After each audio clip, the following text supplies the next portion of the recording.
principal. Aujourd'hui, on est au Théâtre Paramount. Ils nous ont accueillis gracieusement. C'est un restaurant, une salle de spectacle. C'est un lieu où on peut faire des congrès, on peut faire du théâtre, on peut faire des spectacles de musique et surtout très, très bien manger.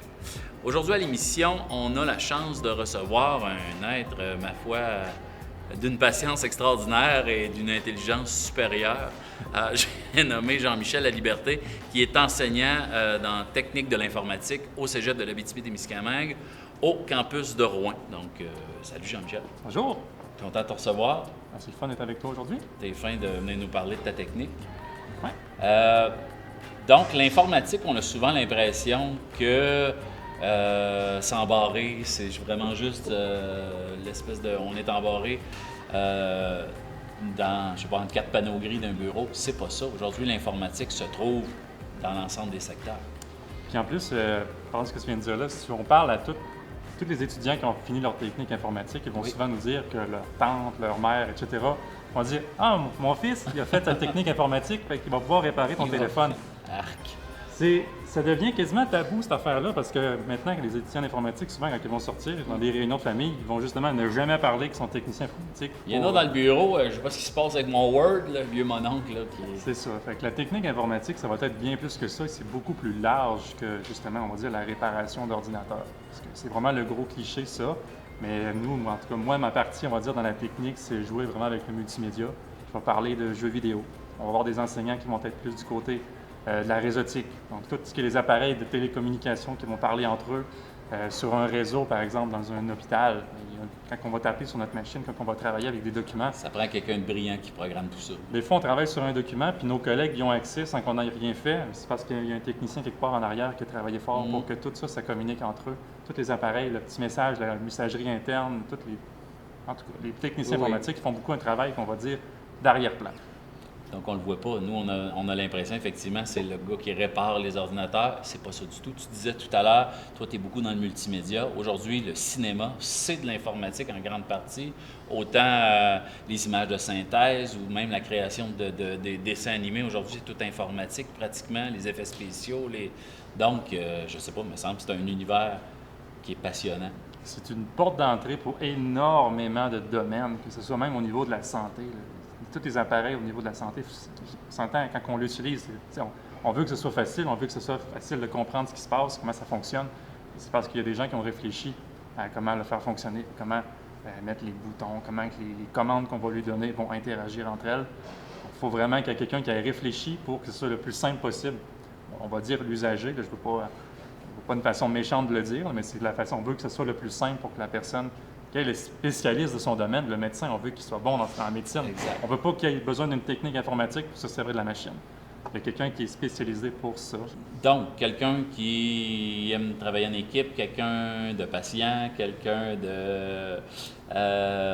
qu'est-ce que ça prend d'autre? Effectivement, tu disais tout à l'heure, le jeune qui vient de voir plusieurs, c'est je passais ma vie là en avant de mon ordi, aussi bien de payer pour. Là, c'est un petit peu ça la réflexion.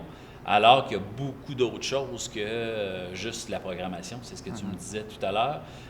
Le niveau, donc, créer, trouver l'idée, comment le faire. Et donc, finalement, la programmation, c'est l'étape finale.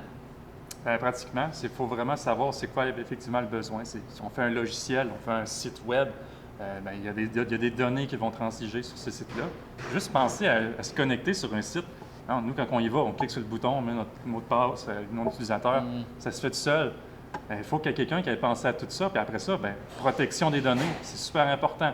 Il va y avoir la personne qui est peut-être un peu plus réseautique, qui va aller voir justement c'est quoi les dernières percées de la sécurité réseau, parce qu'on ne veut pas que les mots de passe de personne se retrouvent disponibles, parce qu'on le sait, même si on le dit tout le temps, les mots de passe ne font pas s'en servir sur plusieurs plateformes.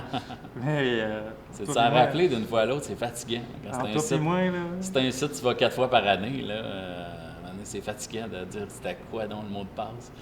Puis même des fois, il y a même des gens aussi qui vont garder leur mot de passe. Je mets un mot de passe différent sur chacune des plateformes, sauf que j'ai enregistré mes mots de passe sur ma machine directement. Donc, le gars, il va aller dans Notes chercher les mots de Fait qu'il va passe. peut-être avoir plus que ce qu'il pense avoir si on a un petit bloc-notes. Moi, en tout cas, ce que je fais, c'est que je garde mes mots de passe sur un petit bout de papier à côté. C'est la Encore chose une la fois. plus sécuritaire. Un tiroir, un bout de papier, les jeunes, c'est ce qu'il y a de plus, de plus sécuritaire Ouais, là, au monde. faites attention à vos colocs là, qui ne vous le volent pas, mon mot de Oui, passe, oui, par écrire. contre. Là. Ça prend une petite clé là, pour barrer ton tiroir. Donc, tu m'expliques ça. Ça veut dire que ton programme n'a pas le choix d'être toujours à la fine pointe de la technologie. Tu ne peux pas enseigner, toi, à des jeunes, l'informatique de v'là 5 ans parce que tu deviens inutile. Les jeunes vont rire de toi. C'est un programme où justement l'information devient, l'enseignement Ça devient va. rapidement désuet. Ça va très vite. Et il faut s'adapter vite, les enseignants aussi, parce que même des fois, c'est les étudiants qui nous arrivent, puis ouais, mais ça, on fait déjà plus ça. Des fois, ça arrive que c'est les étudiants qui nous arrivent avec des trucs comme ça. Il faut s'adapter, il faut être capable de changer nos habitudes, il faut être capable de changer la façon dont on travaille. C'est ça. Parce Fait que que ça toi, tu change ne pourras rapidement. jamais dans ta carrière t'asseoir sur ton confort et dire hey, moi, j'enseigne le DOS pendant 30 ans. Là. Donc, c'est. Je te dis pas ça, c'est pas toi que t'es vieux de même, là, mais je te dis, tes profs que toi, tu as eu à l'époque, là, je pense pas Parce que qu'ils- même le DOS, moi, j'ai jamais vraiment connu ça. Ça reste un mot qui est dans les enseignements ancestrales. J'ai fait ça en secondaire 4. Moi, j'ai eu un cours de DOS. Puis le prof qui nous enseignait m'expliquait que lui, son cours, c'était des grosses cartes qui rentraient dans l'espèce de gros ordinateur géant. Ouais. Des donc- archéologues qui travaillent avec ça à cette heure. Exactement, c'est ça. Ça prend un stationnement au complet pour rentrer l'ordinateur. Puis, tu sais, moi, je suis dans le jeu vidéo, puis même le jeu vidéo, on a l'impression que le jeu vidéo, ça reste le jeu vidéo, c'est un bon petit personnage, que sa petite quest. Puis non, les façons de faire du jeu vidéo, ça change aussi très rapidement. Tout ce qui était possible en 3D, il y a 10-15 ans, c'est complètement désuet. À cette heure, on fait ça super rapidement en claquant des doigts. Donc, on est capable de créer très, très, très rapidement des choses extrêmement variées. Il faut s'adapter, parce que si on garde les vieilles habitudes du passé, ben, on peut enseigner un an au complet sur une chose qui maintenant se fait avec 3 claquements de doigts. Exact. Puis les jeunes qui s'inscrivent à ce type de programme-là doivent s'attendre à cette qualité d'enseignement-là.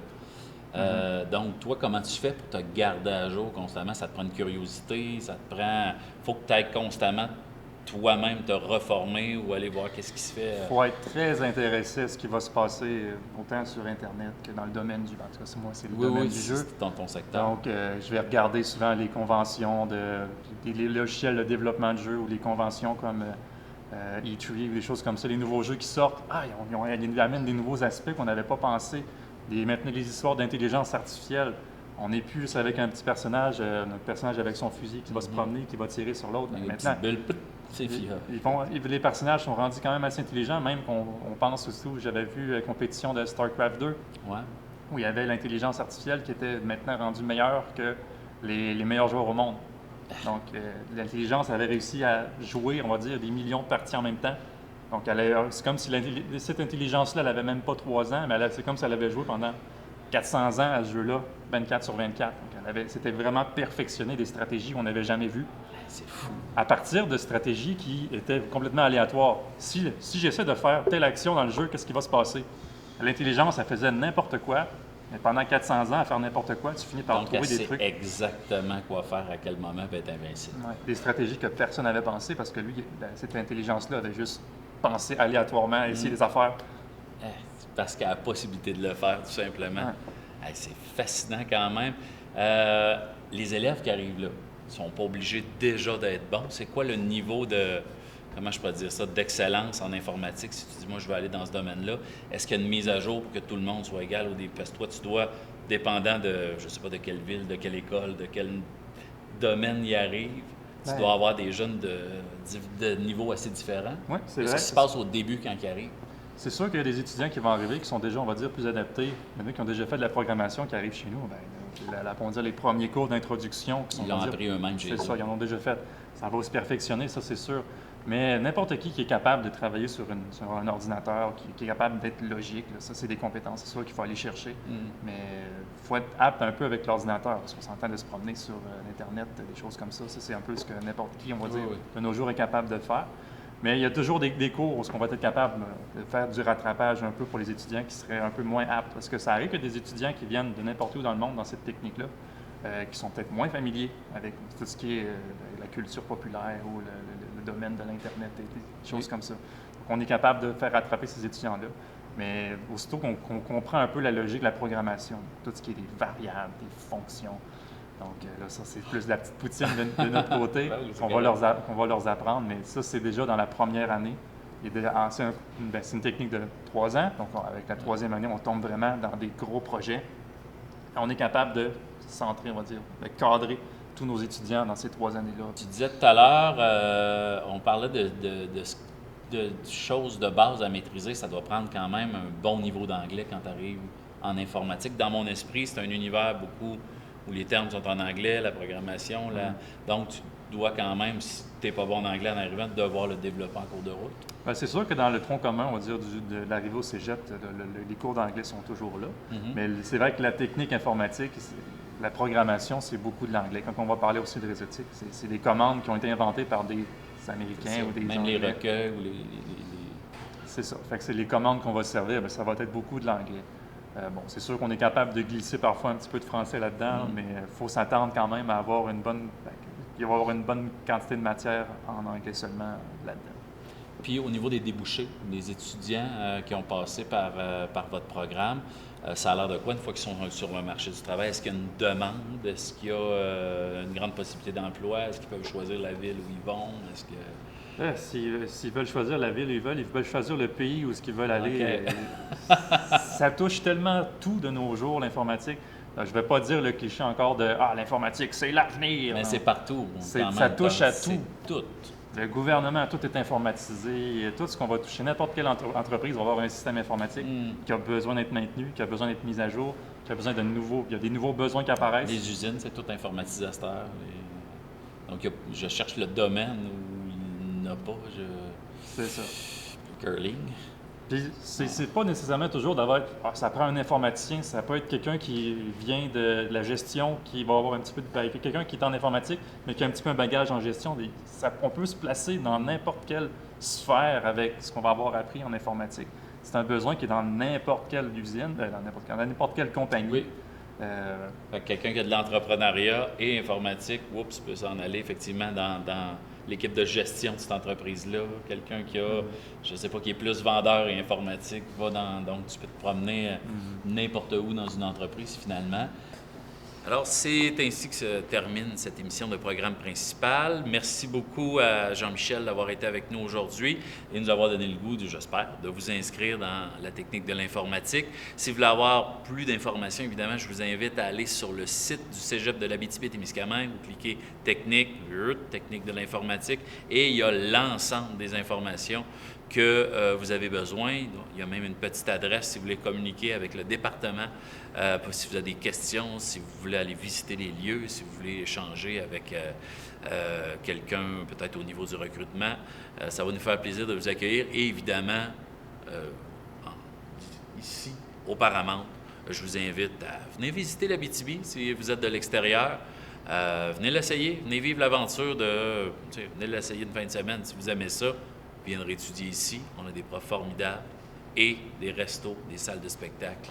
Et je pense que la vie est belle, hein? Ouais, très belle. Lui, il a choisi de venir s'installer ici. Tu vois, aujourd'hui, il y a beaucoup de